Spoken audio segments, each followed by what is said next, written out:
Welcome back to Milton Daily Homes. Chuck here, and I'm your host. I've been your host for probably 2.5 years, and it's always a pleasure to bring these videos to you. I want to talk a little bit about the seasonality of real estate. And a lot of people are saying to me right now, do we hold off until December? What's going on with the market, this and that? The best analogy I can use for the market, and I may have mentioned this in a previous video, if you're going 200 kilometers an hour and you slow back down to 100 kilometers an hour, which is the speed limit, it feels really slow. And so what happened was we had such a crazy, this spring and even through the end of last year, it was some of the craziest times I've ever seen in the market. And now we're just back to normal. And it's like people think it's a big deal and you see a lot of stuff in the newspapers. Now, are things different now than they were even 3 or 4 months ago? We talk about that all the time in the videos. Yes, absolutely.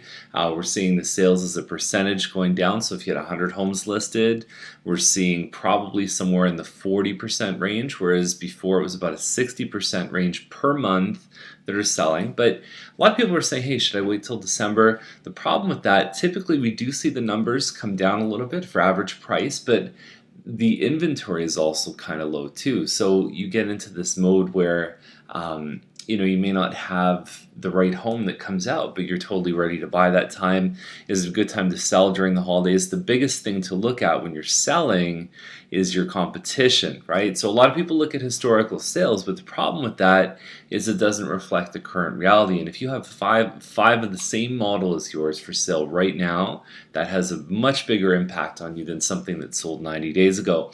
So during the holiday season, you can find gaps in the market. You can find little places where you could slide yourself in, and I've often seen that work really well for people. So anyways, it can be good for selling and buying in some of the off seasons, August, December, but it really depends on your specific situation. So let's get to today's list, and the first one up is 487 Ontario, and it's at 259. The biggest thing I always wonder with these ones is what are they backing onto? Now it looks like you've got some kind of an angle on a house there and a little bit more basic kitchen. My first thought is that it seems a little bit high, but I know there have been some big sales, especially over at Bronte, where it might have raised the bar on some of these ones too. Now, does that back onto Ontario? Really hard to say. If it's backing onto Ontario, it's going to be a tough sell. At least for somebody that I'd be taking through. I'd have a real tough time with that, the noise and everything else. It is 3 bedrooms. It looks like it has a partly finished basement of some sort, and the maintenance fees are $314 on this one, and it includes cable TV, which is a nice little bonus. 100 Mill side number 510 is $293.5. Typically a more mature building. They always put this front lobby as the first photo. I wish for once somebody in this building would just lead with the property itself, with the actual condo. Looks like pretty neutral. The floors look okay. It's a nice floor plan. There's 2 full bathrooms on this one here, one with a shower and tub. Some work done in the kitchen. It looks like you may be overlooking the pond there, which is great. Got a little breakfast table here. You've got some upgraded countertops. Overall, this one's looking good for sure. Now, it looks like there's a separate freezer here too, which could come in really handy. We don't often find there's a lot of space in these apartments for something like that, but when they customize the kitchen, I guess they gave themselves that opportunity. Maintenance fees are almost $600, and when you look at that, that's really like $100,000 on your purchase price. It's a pretty substantial amount. So we do see people that are coming from $500,000, $600,000, $700,000 homes that tend to buy into this building. It's a little harder if you're coming from a $300,000 house to get the firepower on something like this. So heat, cable, hydro, everything's included in there. Basically, your property taxes and your phone are what you're paying for above and beyond. Wet and haul is $309. And so it is an Ashfield or a Cherry Hill model, 1051 square feet.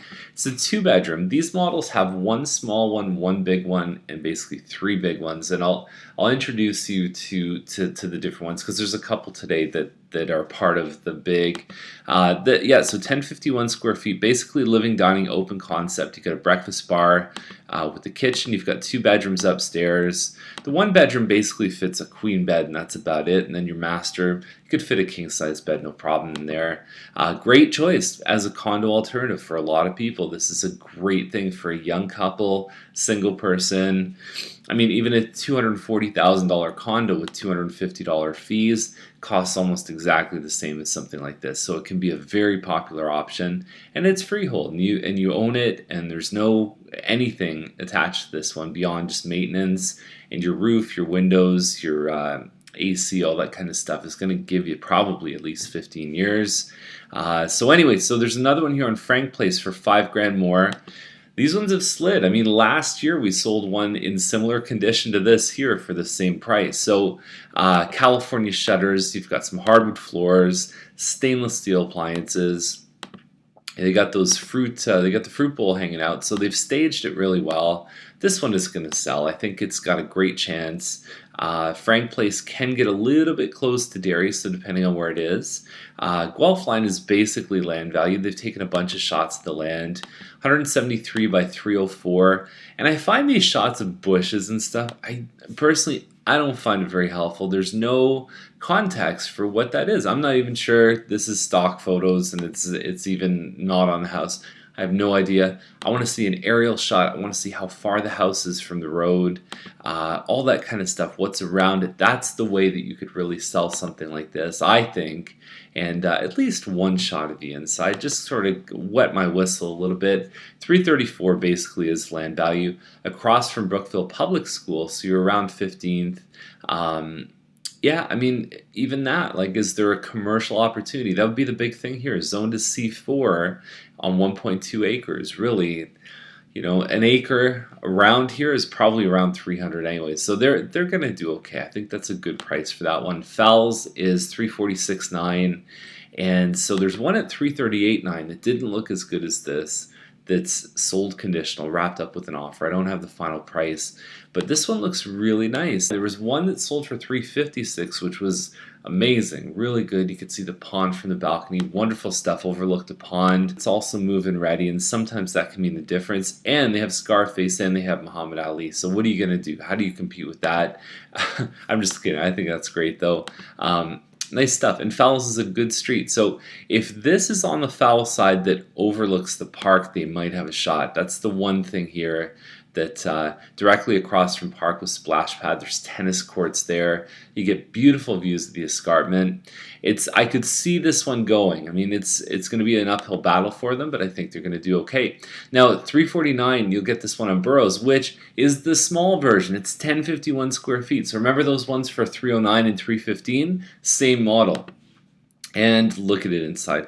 It's a hot mess. What is this? That's like a bird's nest. That's something that's just unacceptable when you're listing your house. There's a hookah pipe here, and there's a bunch of crap on the counters. It looks like somebody's renting here. And they happen to be 40,000 more than something pretty similar, 35,000. Doesn't matter. So ladies, I got a message for these guys. Never gonna get it, never gonna get it, never gonna get it, never gonna get it, never gonna get it, never gonna get it, never gonna get it, never gonna get it, never gonna get it, never gonna get it, never gonna get it, never gonna get it, never gonna get it, never gonna get it, never get it. All right, so that's all we have to say about that one. Newell is $379 with a laundry basket outside. I mean, some of today's homes, it's just ridiculous. Like, this is the one I call the classified home, where they're selling their painting and you know, the table's for sale too, and we've got a gorgeous little side table, and it's just, I don't know what they're trying to sell, but it's been out for a long time. It could drastically improve in the photo field. For a semi, that's $379 is actually not that bad for something like that, but it's just the way it's being presented. Savaline, $449, about 2,000 square feet. That's a tiny living room here. It looks like you have a dining room. Very long and narrow, this one here. And yeah, you know, a hallway shot, whatever. I mean, it's getting harder to sell these ones when you see stuff like 1900 square foot detached homes for around 450. That's been a tough thing. If you compare to semis that sold in the spring, there were some that did very well, 450 for 2,000 square feet, a little different now. So these detached garages have been a lot of competition. It's pushing the semis on the top end. About 1,800 square feet, this one here, 4 bedrooms, and a 3-bedroom version, a little bit smaller than this, just went for 430. So it's at 460. They're going to run into problems, which is weird because this historically is actually not a bad price. It's a little close to the school too, so that might be something where you're getting traffic outside, in and out of school. Pine Street, 459. It's an old Milton home, and I look at something like this and I say 43 by 80 foot lot. You can get that in New Milton, right? So it's not really. A lot of people think old Milton, wow, you get the big lots. Not all the time. Detached 2-story. I don't have any pictures of this one. The only thing that may be something worth considering is that you've got a kitchen in the basement, investment property. Is there a separate entrance? Those are the kind of things that I'd be curious about with something like this. Granite counters, hardwood. So if it's move-in ready and maybe you've got a bit of potential in the basement, it might have a shot. Pine's a really nice street. Ferguson is at 464.9, and same model as the previous one. This one's called a Greensburg, but they called it a Lindsay before. It's the same layout, about 1,800 square feet. I think they listed this one as 1,820 or something like that. 464. There's stuff. The same model as this is on Caverhill for 435. It's maybe this one's a little nicer inside, but Caverhill, you could put some money in. It looks great. Savaline here, 469. We're talking about 2,500 square feet of finished living space, a finished basement on this one. Not bad upgrades. Big kitchen here, lots of windows. You get a big eat-in area. It's a really nice floor plan, actually. I like this one. It's called the Honeysuckle. You can look it up on Google if you want. Madame Honeysuckle. And overall, I gotta say, this one has a little bit of funkiness in the back, a little bit of landscaping, and it definitely gets the thumbs up. Landscaping in the front too. That's a lot of home for 469. 15 Side Road, 469 for this one here. You can move out to the country and you can get something about an acre. Double car garage. It's a log style home. I don't know about the insulation value of something like this. That would be something to look into for heating costs. It's a lot of wood. It's almost sort of like if you painted a house pretty much all one color, you kind of go, I'm kind of sick of this. I don't know if you'd get the same kind of feeling in this home. And sometimes we find that when the flash goes against it, it really brings out that orange, and it's actually not that orange in real life. It looks like there's a pond somewhat close by too. So 469 though, I got to say that's a pretty good price for something like this. You just want to do your homework about the home itself, get a good home inspector in, and just make sure everything checks out. In the country, there's more stuff to look into: wells, septics, water flow, water quality, all that kind of stuff. So McFerrin is 479. That's pretty much going rate for stuff like this. It is one of the Spirit plans. It's basically one big room, and there's 4 bedrooms upstairs. And actually, the upgrades look good. The window coverings, I think, make a big difference. And it looks almost staged. It looks like it has that look to it. But yeah, double car garage. You don't really see that in the front shop, but there is a double car garage in this one. I prefer something like a Quincy Corner where it's about the same size, but the rooms are split up a little bit more. Clover Park doesn't back onto Derry or Bronte, which is always a concern when I see Clover Park. Just, traffic noise. 498 though, 4 bedrooms. January 17th is a possession date that they're looking for. We talk about this all the time. When we see a date like that, we know that there's a next step for these sellers. Windows, roof, AC, that's the kind of stuff you look at. Replaced windows, roof, nice stuff, moldings. This could really be a good template to work from. The only thing too, I talked about this earlier in the episode, 50 by 100 feet. A lot of people, when they go here, they go, it feels a little bit narrow to me. An extra 20 feet would go a long way. So this little pocket in the southwest area of this little subdivision right by Derry and Bronte, That's what they are. They're mostly 100-foot lots. They were some of the newer homes in the whole subdivision. So just like we talk about, lots get smaller and smaller. Well, it even happened here in the late 80s. So that's definitely something to consider. Is that we don't see many 120, 140-foot lots in this little pocket. So what's next? Dalglesh 589. 3 full bathrooms upstairs, so you know it's got to be like 2,600 square feet. You just can't fit those bathrooms upstairs if it's smaller than that. I don't have the exact square footage, but yeah, you've got a decent looking kitchen here, nice colors. That's a color scheme that I think would remain tasteful, like even 10-15 years. The too dark, the too light can tend to go in and out of style, but this one looks like it has a classic look to it, and nice and neutral here. Very well done. Double sinks upstairs. You've got some nice the light fixture, the California shutters. Those are all really nice things to have when you move in. Looks like a great looking home. All brick, double doors, lots of space in the driveway. Thumbs up on that one for sure. Regional Road 25. So this is, I'll show you where this is. It's 799.5, and it's this plot of land right here. And there's a little part here that's greenbelt, that's zoned, that you couldn't build on. So it sort of goes through. I'll show you that. Might be a bus stop close by. There's the Esso station. It looks like they're selling this, and potentially they might be selling the neighbors. As far as I can tell, I've driven by this home many times. It looks like it's sort of up on a hill, but you'd want to check floodplain stuff because you're really close to 16 Mile Creek here.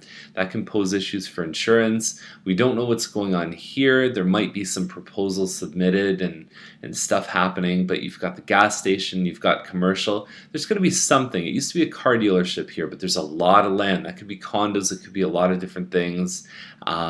When you look at the zoning bylaw, you can go into milton.ca, go into urban maps, and this particular one is still considered urban, even though south of Derry there's not a lot going on in this pocket.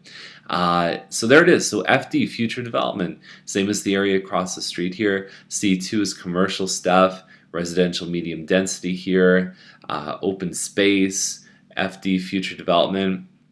These are all things to look at. So that's the sports center right there, and yeah, I mean, you'll just have to really check with the town on something like this. You want to check with the floodplain maps. I believe those are on milton.ca. I'm not. I have to check about that, and that's the list for today. So bit of an interesting one.